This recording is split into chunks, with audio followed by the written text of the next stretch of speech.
Good day once again, and welcome to the part two of our topic, public speech making, which we started in the last lecture. And the last lecture, we were looking at the nature of public speech making. We're looking at the context of public speech making and the importance of public speech making. Today, we are going to start by looking at types of speech that we have. Now, I want you to take note that there are different types of speeches depending on the occasion and the circumstance. The occasion and the circumstance will determine the type of speech you are going to make in public. Now, speeches will come in form of toasts.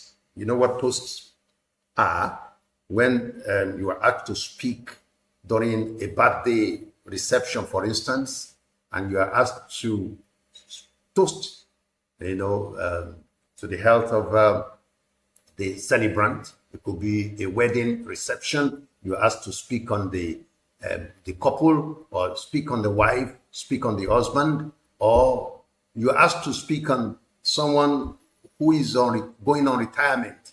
A toast. What do you know about this person? It's a public speech. You'll be asked to come and speak on that. Now, felicitation, to congratulate someone during a celebration, it's a form of public speaking. You could be called upon to come and deliver a speech on that.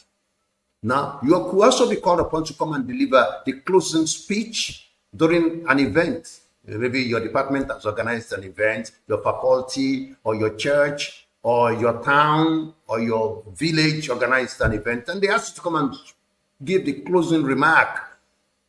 Come and thank those who have come to attend the program and all of that. It could also be a valedictory speech. In your school, you could be chosen as the valedictory speech maker. Among all the entire members of the class, you could be chosen to say, okay, you are going to deliver the valedictory speech on behalf of the entire class. Or during convocation, the best graduating student is always given the opportunity to speak as the valedictory speech maker. And that's a public speech making. And you have to be prepared for such occasion.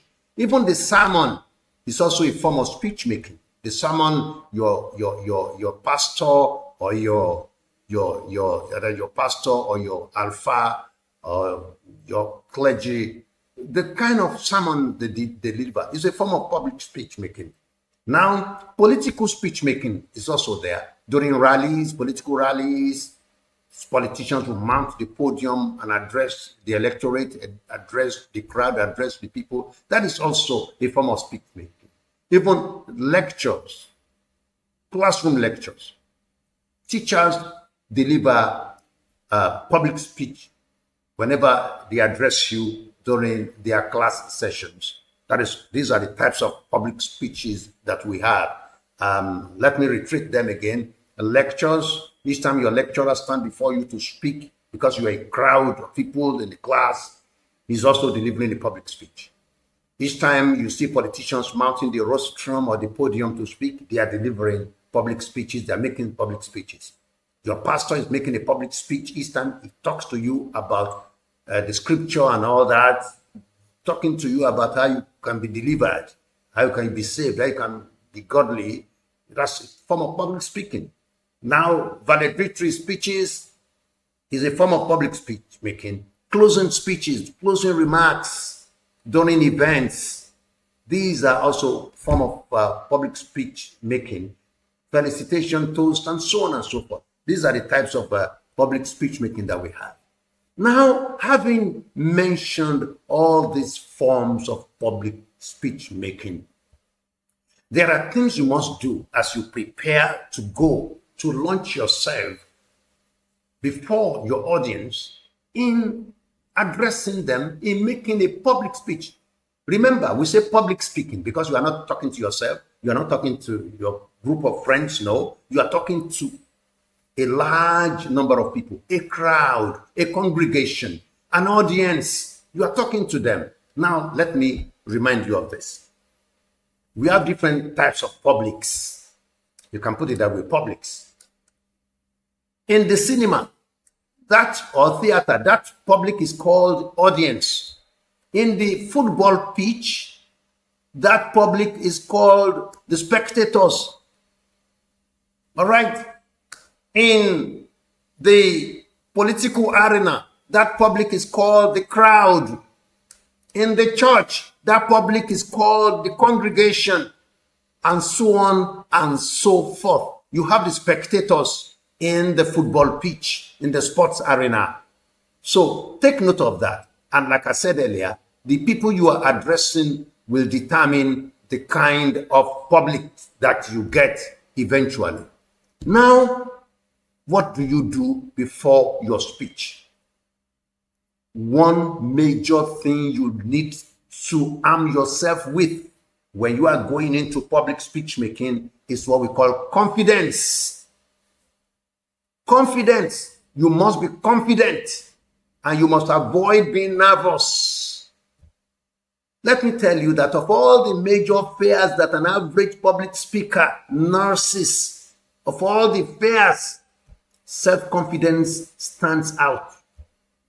You must not fail in that regard. You must have confidence in yourself that you can do it. You must develop this attitude, this I can do it attitude. Confidence that people I'm going to discuss with, they are human beings too. Now I'm a human being.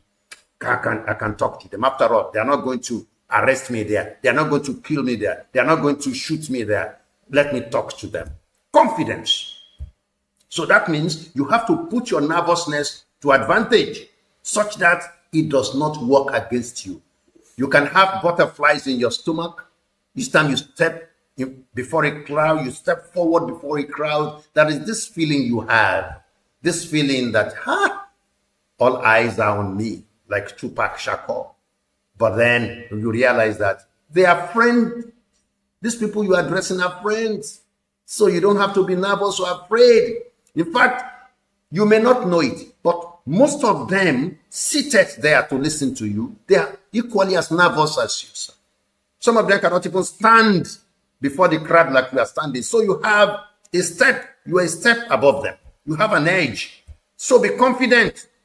Don't be too nervous. That nervousness must be put to advantage so it does not work against you. Now, you need to arm yourself with certain strategies which you are going to use to cope with nervousness. It is important that you arm yourself with these strategies. And so, in order to help you cope with nervousness, which I told you earlier, happens to be one of the major challenges that a public speech maker might face, you need to cope with that nervousness. And that is why I want to give you the following tips in order for you to be able to cope with nervousness so that you don't begin to fidget, you don't become so embarrassingly fidgety, such that people listening to you begin to say, what is wrong with this fellow? You know. So number one, you must develop this positive attitude. You must be positive in your thinking. Believe in yourself that you can really do it. So it is this confidence in your ability to perform well that will stimulate you. It will stimulate you. It will stimulate the power of positive thinking in you, believing that you can do it. Develop the, anytime you feel like saying, God, help me. God, save my soul. I can't do this. Remind yourself that you can do it. That's one. Number two, each time you feel like, hey, I want to give up. I don't think I can continue. Always remind yourself that you can do it. You can do it. Keep telling yourself, you can do it. You can do it. And before you know it, you see yourself coping. And you, with no time, you begin to master the art and you begin to gain the confidence of the audience you are addressing. And you become calm and calmer yourself.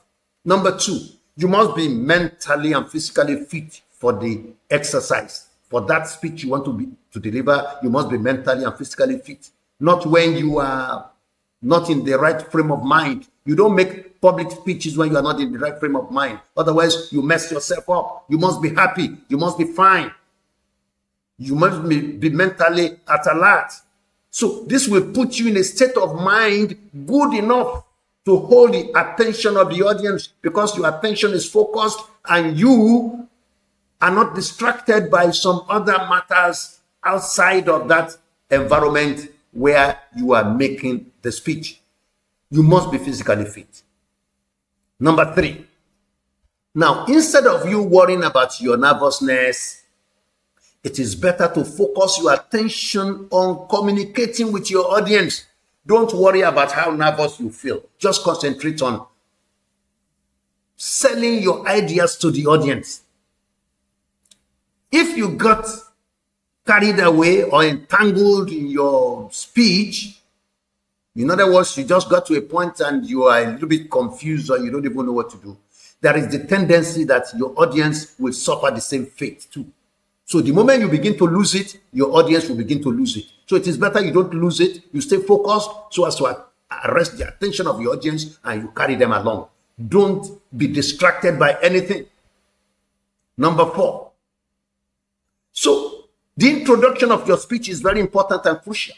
The way you start your speech, the way you introduce your speech is very important and crucial. If you handle the way you introduce your speech very well, a good introduction will help to calm the wave of nervousness in you, which ordinarily would have marked the beginning of any speech. And consequently, you build on this and you build on the needed confidence in the speakers for the rest of the speech. What am I saying here? If you handle your introduction very well, you will arrest the attention of your audience. You would have brought them to be on the same page with you. And through that, the confidence you will need would have been built in yourself as the speaker for the rest of the speech, because you know they are with you. Now, how do you know they are with you? You look at the expressions too. Sometimes they clap for you. Sometimes they urge you on. Sometimes they nod their heads. That shows that they are following you and you are doing the right thing. You must look out for this kind of gestures when you address the public. Their feedback. We will talk about this later on. Now, number 5. I will also advise you, or rather I should say it is advisable that you make eye contact with your audience. When you are talking to someone, you are delivering a speech, you make eye contact with your audience. It's like a television, a broadcaster, for instance, a television broadcaster who is delivering the news. You see they look at you directly because they are talking to you. They won't look elsewhere because the audience is you. And so they are looking at you. So they make eye contact. And that means they want you to come along with them. So you make eye contact with your audience. You relate to them as friends. Your audience as friends. They are the ones who have come to listen to you. So you must address them directly. Number 6. In some speech environment, especially the sophisticated ones, the use of audio-visual aids will assist you as the speaker in making lasting impression. And in the process, you draw attention away from yourself by putting on, you want to do a PowerPoint presentation. You direct the attention of the audience to the presentation you are making on the PowerPoint platform. They just put the matters there. So instead of them looking at you, they will be looking at the PowerPoint presentation you are making. And so that will also take care of your nervousness because they are no longer looking at you now. That will take care. So if you want to draw attention away from yourself, especially in certain speech-making environment, you do PowerPoint presentation. Now, again, above all the points I have raised above, above all of these things I have mentioned, I want you to note that your audience may not even know how nervous you are. They may not know how nervous you are. If you display the much needed confidence in your delivery, when you are delivering your speech, if you demonstrate the fact that you know what you are talking about, your audience may not notice that you are nervous. If you have listened, even among your teachers here, there are those of them that will mesmerize you when they get your lecture room. Look at your teacher in phonology, phonetics and phonology, Dr. Mrs. Olayemi, when she gets to the lecture room, the examples she provides, the way she presents, the techniques she adopts will even take the nervousness away from her as a person, because she's already, it's like you've been part of her life forever. And so the confidence is there. All right? So if you also adopt the attitude, that confidence, the audience may not know that you are nervous. So, and this kind of mindset is needed. This confidence is needed. If you inject it in your delivery, the audience may not know that you are nervous. And as your confidence grows, you are better equipped to face any audience and tell that audience what you feel and what you know. Take note of that. Now, I told you earlier that we're going to look at the speech communication process. What happens between the speaker and the listener. In between the speaker and the listener, certain things take place. And that is when we talk of the speech communication process. There is a process between the speaker and the listener. Now, speech communication involves that process.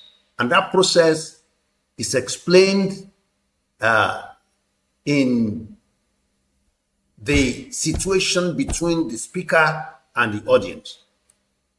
It tells us what takes place when one person talks to another person. So in this regard, scholars have come up with 7 elements which are involved in this speech communication process. They have identified 7 processes. And these processes are: 1, the speaker, who is the one initiating the speech. I am the speaker here now in this public speaking class. I am the speaker. What I have brought to you is the message. That is the second in the process. The speaker is number 1. The message being delivered is number 2. That's the message. Now, number 3 is the channel through which that message is being passed to you. The channel. I am using the ICT platform as the channel for passing this message across to you. That's number 3. Number 4 is the listener. You are the listener. In the process, you are number 4. Remember, the speaker is number 1. The message is number 2. That is the lecture I'm passing across to you now. Number 3 is the channel through which I'm communicating this to you. And number 4 is the listener. You are the target. You are my audience. You are the one I'm addressing. Then number 5, we have the feedback. I need to get the feedback. As a public speaker, when you address the public, you must be willing to get the feedback. And what does the feedback, what does it tell you? It tells you how you have fared in that speech. How has your audience received your message? What impact has your message achieved? Number 6, we have the interference. Interference, what happens as you make your speech? Are there people making side comments? Do we have noise coming from outside? Do we have some other distractions? These are interference. And number 5, the situation. So these are the 7 elements involved in the speech communication process. There are 7 elements, and I've just mentioned them: the speaker, the message, the channel, the listener, the feedback, the interference, and the situation. Now, let's look at this thing very well. Those are the channels I mentioned. Now, I told you earlier on that there is what we call ethics in public speech making. Ethics in public speech making. There are guidelines for ethical methods in speech making. You don't just say because you're a speaker, you can just come and say anything to anybody. You can't just come and say anything to anybody. There are ways that your speech, there are ways in which your speech must be regulated and guided, so you don't lead the people astray. You don't just come out and address the public because you have the means to do so. You just say whatever you like. No, there is what we call ethics in public speaking. Now, speech like we said earlier, is the instrument of persuasion. You use your public speak skill to persuade people. And also, it is a form of power that you have. So, the power which we are talking about, which you have, demands that you must exercise greater sense of ethical responsibilities. That power which you have to sway people. Your pastor has the power over you when you sit down within the church as a member of the congregation. Your pastor speaks into you, and whatever he says is what you do. In fact, we have had cases of pastors asking members of their congregation to go and eat grass in South Africa. Your pastor has told you that it is a sin for you to wear expensive dresses, and you believe, because he has the power, you believe that he has the power over your life, to control your life. You have surrendered everything about yourself to your pastor or your imam. So whatever they tell you, such is the power that the public speaker has. A politician can tell his followers to go out and destroy the houses of people. They will follow because he has the power to control them. We have seen cases like this, and I'll give you an example. When George Bush felt that, George Bush Jr. felt that Iraq was having weapons of mass destruction, according to him, the Americans believed him and they invaded Iraq, only for them to find almost nothing of such. Such is the power. In South Africa, or in Rwanda, for instance, in 1994, thereabout, there was this, I think it was in 1994, if I'm not mistaken, xenophobic attack or campaign, in which some people went on radio stations and made announcements, which triggered the fight between the Hutus and the Tutsis. Several thousands of people were killed because people were not ethical in their conduct. So when you are a radio presenter, for instance, you are under obligation to be ethical in what comes out of your mouth, so that you don't use what comes out of your mouth to influence the people negatively. So you have the power, and this power you have over the lives of people demands a greater sense of ethical responsibility from you. This is because the world has witnessed, the world as we are today, has witnessed the disastrous consequences of the abuse of the power of speech.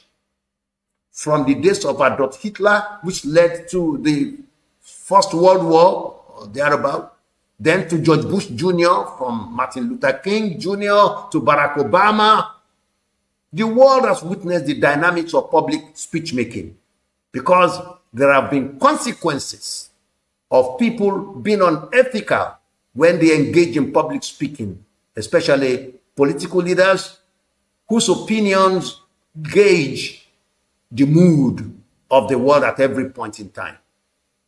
So, now, for you to be ethical, you must be well informed about your subject. You need to get the facts right. That is part of the ethics. You need to get the facts right. Don't just come and begin to present figures just because you have the power to do so. No, you must be accurate. Thank God we have how we can fact check people when they make fact. You don't make outlandish claims. That's number 2. Number 3, you must be honest in what you say. You must be honest in what you say. You must be very honest. Do not distort the truth for selfish reasons. When you are making public speeches, do not distort the truth for your own selfish reason. Number 4, you must use concrete evidence. You must use concrete evidence. If you don't have the evidence, if you are in doubt, you have to leave it out. Anything, any fact, any point you are in doubt of, don't use it. You must be honest in whatever you say. You must be very honest in whatever you say. So don't distort the truth for your own personal reasons or selfish reasons. Number 4, use concrete evidence, like I said. You need to support your ideas with verifiable evidence. Evidence that can be verifiable. That can be verified, rather. Evidence that can be verified. verifiable evidence. So do not take quotations out of context, and do not juggle statistics. Don't just use quotations because you just use quotations to suit your own purpose. You edit quotations to suit your purpose. That is unethical. And then number 5, you must have good judgment and valid reasoning anytime you are making public speech. Let your good judgment prevail, and you must employ valid reasoning. You must avoid fallacious statements. You must avoid fallacies of hasty generalizations and invalid analogies. Invalid analogies just link some so-called facts together just to make your argument solid. You must avoid that. Do not pander to passion and prejudice when you are making your presentations. That is very unethical. Now, having looked at the ethics that you need to abide by, now we are looking at how you can begin and end your speech. The beginning is very important, like I told you earlier. A good introduction is an excellent confidence booster. Anytime you want to make a public speech or to address a crowd, a good introduction is very important. This is because if you are able to weather the storm of the opening stages of your speech without stuttering, you are likely to handle the rest of the speech with less effort and much more smoothly without any problem at all. The introduction is very important. Some people they are interested in seeing how you want to start. Let us see how you will start, whether you will fumble. But if you start well, my friend, the road is clear for you to move on. So a good speaker must strive to achieve 4 basic goals. That is 4 basic goals right from the very beginning. You must try to achieve 4 basic goals right from the beginning of your speech. These 4 basic goals would include: 1, getting the attention of your audience; 2, revealing the topic; 3, establishing your credibility and goodwill; and lastly, previewing the body of the speech. Let me repeat that. The 4 things you need to do as part of your the basic goals you have to achieve right from the very beginning. You need to get the attention of your audience. You need to arrest their attention from the way you are going to begin. Maybe you are going to begin with a story. Maybe you are going to begin with a proverb. Maybe you are going to begin with a joke, which will draw the attention of everybody back into that hall from whatever they were doing. And then you have to reveal your topic immediately after that. Then you establish your credibility and goodwill by the way you present your facts, that you know what you are talking about. And then you preview the body of your speech towards the end. Now, ending your speech. How do you end your speech? The way you end your speech is also very important. Just like the introduction, the conclusion must also be brief. Most speeches that were beautifully introduced, they have been known to be marred by a lengthy and silly conclusion. You started well, and then towards the end, you begin to go another, just becoming too talkative, drawing examples that have no relevance at all, just cracking jokes that have no value. Then you're mad, the whole thing. So the conclusion must perform 2 functions. The conclusion of your speech must perform 2 functions. 1, to signal to the audience that your speech is about to end. And 2, to reiterate the central ideas as well as reinforcing the listener's understanding of all the points you have made. Let me reiterate that again. Your conclusion must perform 2 functions. And the first one will be to tell them that is the audience, that your speech is about to end. Your speech is about to end. There are things you need to do to let them know that you're about to end your speech. And then again, you have to go over what you have, the central ideas that you have mentioned or discussed in the body of your speech. Then you reinforce the listeners' understanding of them so that they will be going home with something. Note that when you are ending your speech, do not take your audience by surprise. You just jump into conclusion. No, you must have prepared their mind for it. Let your listeners realize that you are ending your speech. And one way to achieve this is through what you say. You may say, for instance, in conclusion, then they know that you are rounding up. You are rounding up. You might also say, in closing, you may also say, let me end by saying. Then they know that, oh, this man is about ending his speech, and they're already preparing for that end, which is very, very important and critical. Now, let me end this lecture by going over what I have said before. In other words, in concluding this lecture, I would like to also remind you of what we have said before. That is, that public speaking is a unique act, very unique act, which requires a special skill. It's a special skill. It's an art, and you have to master it. You have to work on it. It requires a special skill. You have to work on it from time to time. You can stand in front of your mirror and address the mirror. Your mirror becomes the audience. Talk to the mirror as if that's your audience. That is why in my department and in performing arts, students are made to act out on stages, performances, theater performances. They come and perform. Those who could not stand before a crowd before, they are taught to stand before a crowd, and you see them making meaning out of it. That is beautiful.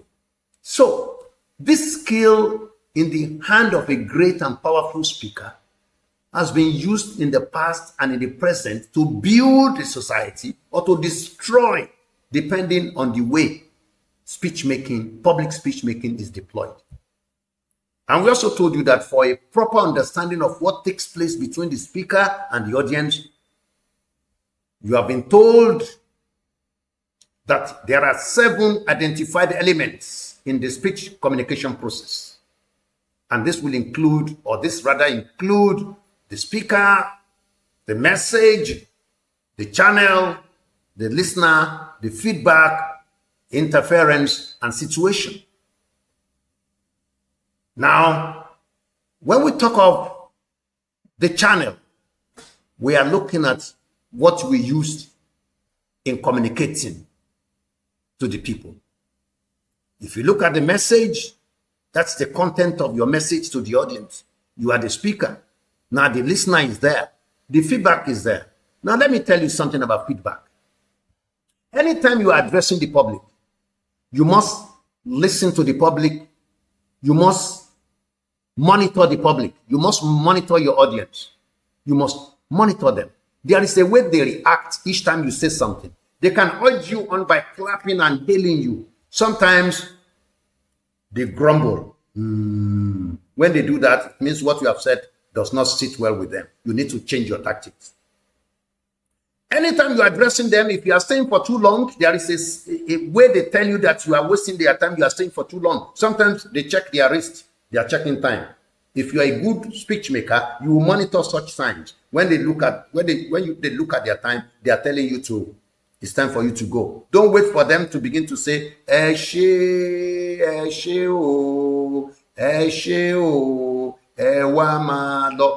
leave when the ovation is loudest. You don't wait until they get tired. Sometimes some of them will begin to shuffle their legs. They shuffle their legs, especially students who are tired they've been tired, been in the classroom since morning, and they are tired. Once they get tired, they begin to shuffle their legs. They are telling you that it's time for you to go. Don't wait until they begin to leave the class one after the other and the excuse that they're going to ease themselves. All right. So as a good speaker, you must monitor all this. That is the feedback you get. All right. And so interference could come in form of noise coming in the course of the delivery of your speech. Maybe people fighting elsewhere,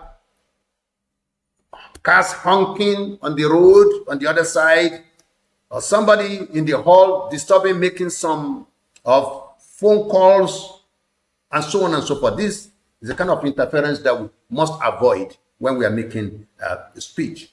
Now, as a budding public speaker, as a potential public speaker, let me conclude by saying that the ball is now in your court. So it is an opportunity for you. As you are in this school, you must learn how to make speeches. Even during departmental association elections, faculty elections, student union elections, these people make speeches. But let me remind you of the words of Jekyll Lloyd. And he said, the man who makes a bad 30-minute speech to 200 people wastes only a half hour of his own time. That is the 30 minutes. If you make a bad 30-minute speech, you have only wasted 30 minutes of your own time. But he wastes 100 hours of the audience time, because we have 200 members of the audience and you waste 30 minutes each of them. You know how many hours of the audience you have wasted? You waste 100 hours of it. So each time you stand before the people, don't waste their time. And according to Jekyll Lloyd, when you waste the time of your audience, it is a hanging offense. You should be hanged. As much as possible, I want to implore you that you can be a great public speaker. And how do you do it? By listening to great public speeches made by great public speakers, such as the Cicero. Go and Google Cicero. Who is Cicero? Go and listen to his speeches. Go and listen to the speeches of people like Louis Farrakhan. Go and listen to the speeches of people like Martin Luther King Jr. Go and listen to the speeches of people like S.L. Akintola. Go and listen to the speeches of great men such as Obafemi Awolowo. Go and listen to great speeches made by people like Wale Soyinka. Listen to them as they speak, and many other great public speakers, orators, who in themselves are influencers of public opinion. Go and listen to them and learn how they make their speeches. The more you listen to these people, the more confident you become too. The more capable you become of being a great public speaker yourself. And anytime you are called upon to come and make a speech, don't hesitate. Don't run away. It's a way of building yourself. Be confident. Keep telling yourself that you can do it. And I bet you, by the time you are leaving this school in the next 4 years, you are better off. You become much better than you came in. I wish you all the best. God bless you. Thank you very much.